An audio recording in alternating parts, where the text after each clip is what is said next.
Et on va maintenant parler d'un super produit que je voulais vous présenter depuis un moment. Et il est là en plus. Ça va? Ça va et toi? Ouais. Bon, je crois que je suis un petit peu en retard. Voilà, tu as le micro, tu peux le positionner par là.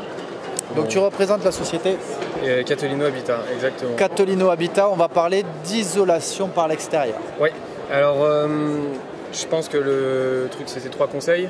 C'est ça. Alors, pour situer le secteur, le sujet, pardon, on a parlé de rénovation globale énergétique tout à l'heure avec un de tes confrères de Synertiel. Ouais.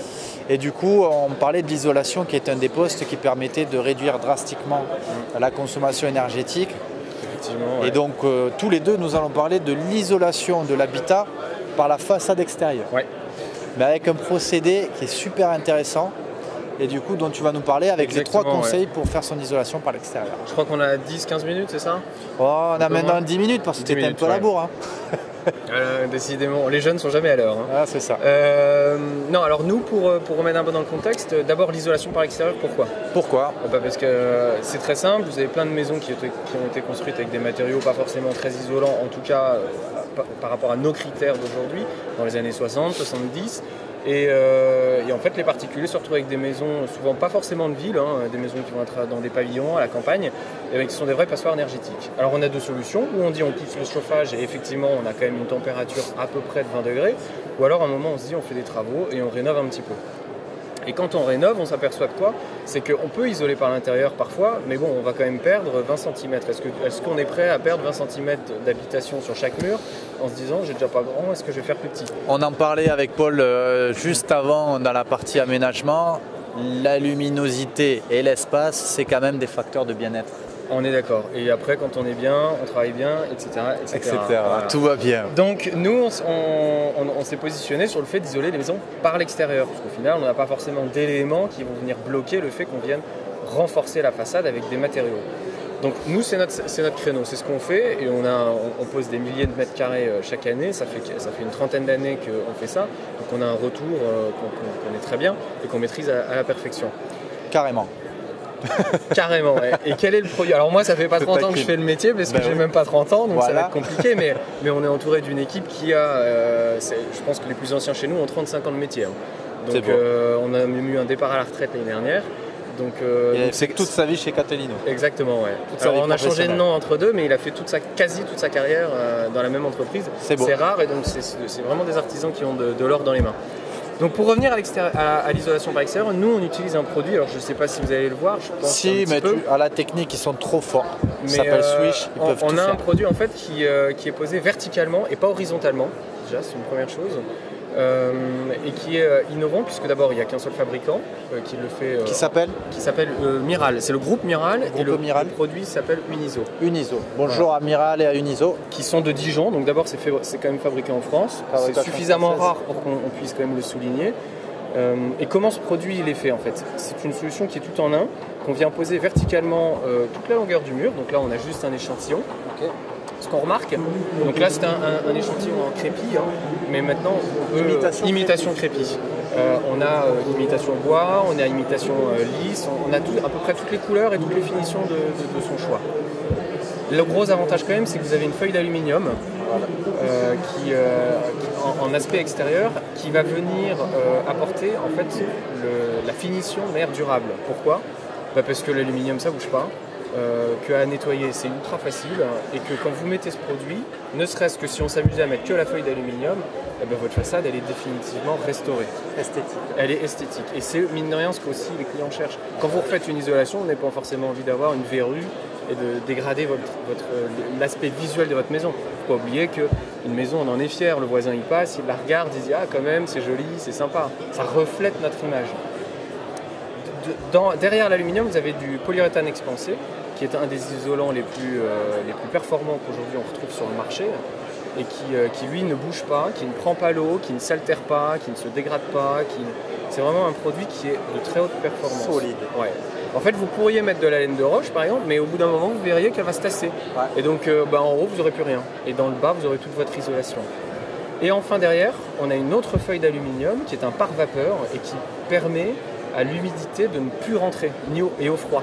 Il n'y a pas de la condensation qui peut se faire alors? Justement non, pourquoi? Pas d'air? Parce que vous avez d'abord de l'aluminium ne fait pas passer l'eau ni l'humidité, et puis derrière vous avez encore un pare-vapeur qui évite que cette humidité vienne rentrer dans le mur et dans l'habitat.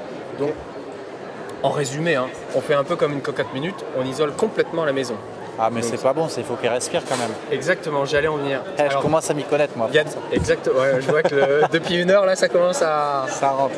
Ce qu'il faut dire c'est que il y a un tabou, enfin il y a un préjugé plutôt, c'est de penser que les murs ont besoin de respirer comme nous. C'est pas vrai. Ce qui a besoin de respirer c'est l'intérieur de la maison. Et pour que l'intérieur respire, en fait, il faut juste une bonne ventilation. Et on dit souvent, il faut ouvrir ses fenêtres le matin pendant 15 minutes, etc. Et la ventilation, elle est là. Okay. Donc à partir du moment où vos murs, vous n'avez plus d'humidité dedans, pourquoi il devrait respirer? C'est pas un être vivant le mur, c'est du parpaing, et donc c'est stable et c'est fini. Et vous êtes tranquille. Par contre, il faut bien s'assurer que votre maison, une fois qu'elle est bien isolée, elle ait une VMC qui lui permette de faire circuler l'air. Et c'est ce qui fera que vous allez gagner en ventilation. Bah, c'est une ventilation mécanique, ouais. Ça, on n'installe pas, nous. Vous ne le faites pas, j'imagine. Chacun vous avez son des métier. Partenaires. Oui, il y a plein d'artisans qui font ça très bien. Et on s'astreint à respecter un peu de chacun son métier et qu'on ne vienne pas ce qu'on pourrait faire à peu près tout et son contraire, mais après on bricole. On aime bien les spécialistes. On ne parle que de l'habitat, donc ça va bien. Ça, c'est notre produit. 3 conseils de manière plus générale sur comment on isole. Moi, je pense que le premier conseil, c'est de définir son besoin. Un client, un particulier, il faut qu'il définisse son besoin. Pour l'isolation extérieure, c'est quoi le besoin? Ça va dépendre. Vous avez des personnes, pour être très franc, elles installent le produit alors que c'est pas de l'isolation qu'elles veulent. C'est juste, elles veulent plus faire de ravalement de façade. Et donc elles vont trouver un côté hyper pratique au fait de se dire, moi ma façade elle bougera plus. Combien la durée de vie là de produit? Ça fait 30 ans qu'on le pose, on n'a jamais rien changé. Donc peut-être que dans 30 ans je vous dirai en fait la durée de vie c'était 50, 60 ans, mais aujourd'hui dans le bâtiment, quelqu'un qui vous annonce une durée de vie éternelle, de toute façon ça n'existe pas.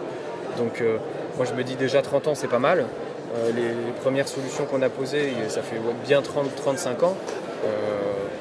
Génial. Ça bouge pas. Donc le besoin, ça peut être je veux plus ravaler. Alors le besoin, il est quand même majoritairement, c'est les gens qui ont besoin d'isoler. Isoler pourquoi? Parce qu'elles font des dépenses d'énergie qui sont quand même assez hallucinantes et parce que elles ont aussi besoin de confort. C'est quand même plus agréable quand on a du confort. D'accord, donc il faut quand même qu'il y ait une notion énergétique. Ah bah bien sûr. C'est la base. Oui. Ok. Après définir son besoin? S'entourer de professionnels. Alors, on va me dire, un professionnel... C'est sûr que c'est pas moi qui vais poser ça. Oui, mais ce que j'entends d'un professionnel, c'est que vous avez un peu tout et son contraire. Vous allez me dire, il suffit d'ouvrir une entreprise, pignon sur rue, terminé, je suis professionnel. Ça fait 6 mois, j'ai déposé mon entreprise, j'ai des beaux camions, un beau flocage, tout se passe bien. C'est vrai et c'est faux. Vous savez très bien que dans le BTP, il y a plein d'arnaques, vous avez plein de sociétés qui se créent, qui se ferment. C'est pour ça qu'on a créé Eldo Travaux, cher ami, voyons. Exactement, et c'est aussi pour ça que Synertiel existe, c'est aussi pour rassurer les clients, c'est aussi pour ça que l'État a mis en place tout ce qui est RGE, tout ce qui est Calibat. Donc je pense qu'un particulier, s'il veut, quels que soient les travaux qu'il a à faire, qu'il se renseigne sur l'ancienneté de l'entreprise et sur sa solidité. Ça lui évitera des déconvenus qui existent malheureusement beaucoup trop souvent. Eh oui, on est bien d'accord. Après, je vais pas taper sur des confrères, hein. Il y en a même qui exposent ici. Ouh là là, ça balance, il est chaud. Mais c'est une réalité. Non, mais il faut que parce que les premiers, au final, qui finissent par qui portent le préjudice, c'est le particulier. Et les autres professionnels, et la profession. Et notre profession de manière plus générale. Et enfin, le troisième conseil, je pense... Ouais, je suis chaud. Conseil. Le troisième conseil, c'est de phaser proprement dans le temps avec le professionnel ses travaux et de bien suivre son chantier. Et après, ça prend combien de temps un chantier d'ITE? Ça va dépendre. Là, je viens te voir, je veux refaire ma façade. Moi, je sens que tu as une maison qui fait 700 mètres carrés habitable. Voilà, à peu près, exactement, donc, à 10 mètres d'ici. Oh, bah dis donc. Elle est juste derrière le parking. Donc, non, ça va dépendre de la surface. Tous les particuliers ne font pas leur maison, toute la maison d'un coup. Ils vont faire un pignon. Tu peux faire qu'une façade. Bien sûr, la face avant ou la face nord. Les façades qui sont souvent le plus exposées. L'intérêt pour ça, c'est on teste, on regarde si on a du confort, si on gagne en confort, en économie. Si c'est le cas, on a quand même bien souvent des gens qui se disent bon allez, je continue. Okay. Et il n'y a pas de différence, c'est le même produit. Et donc tout dépend de la maison. Mais il faut compter une semaine, 15 jours en moyenne de chantier, avec une équipe de 2 ou 3 artisans. Ok. Voilà. Je ne sais pas si c'est à peu près clair. Dites-nous en commentaire. Est-ce qu'il y a des questions? Non, on regarde le backup du studio. Le backup du studio, il nous dit que c'est bon. En tout cas, que vous regardiez en live ou en replay, c'est le moment, boum, d'envoyer du cœur, boum, d'envoyer du pouce. Ouais. Et puis d'aller visiter les sites internet Boum, donc, de du Unizo partage. et de Catolino Habitat. Dessus, vous retrouverez toutes les informations. Alors, est-ce qu'on peut faire un petit zoom Catolino? Comment On ça a même s'écrit? le logo, ouais. Catolino. Ah, parce que je voyais que Clément est en train de s'endormir, là on va lui faire un petit zoom. Ouais. Ah, il y en a qui veulent des noms là. Des noms. Ah, ben d'entreprise pas sérieuse.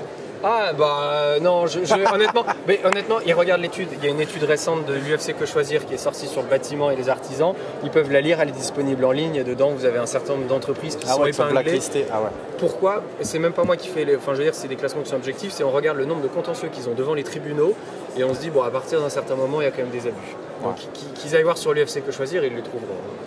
Je sais plus, tu nous as dit ton prénom? Enguerrand, moi. Enguerrand. Catolino. C'est original. Ah ben génial. Alors c'est une entreprise familiale du coup? Oui et non. C'est-à-dire que moi je l'ai reprise il y a de ça un an. Ok. C'est une entreprise qui a une quarantaine années d'ancienneté. Et moi j'ai repris ça tout seul, comme de mes petits 26 ans, comme ça. Ah et ouais, c'est très marrant. C'est parce rare un entrepreneur de 26 ans. Ouais, mais il n'y a pas plus marrant, il n'y a pas plus fun, parce qu'en plus c'est une équipe, la moyenne d'âge, on tourne entre 45 et 50 ans. D'accord. Donc c'est-à-dire que c'est des gens qui ont l'âge de mes parents, qui sont adorables, et il y a un côté complètement décalé, et c'est ça qui est marrant. Et au quotidien d'ailleurs on s'amuse, je sais que dans les bureaux ils regardent et ils s'amusent comme pas possible. Bah salut à toute l'équipe. Parce que quand je reviendrai lundi, ça sera autre chose. Ah bah tu risques de te faire chambrer un petit peu. Mais tous les jours c'est comme ça. Mais tous les jours c'est comme ça. Bon bah en tout cas c'était super sympa Enguerrand. Bah y a pas de souci, merci à vous. Hein. Bah, avec grand plaisir. Bonne continuation et puis bon salon à tous ceux qui viendront.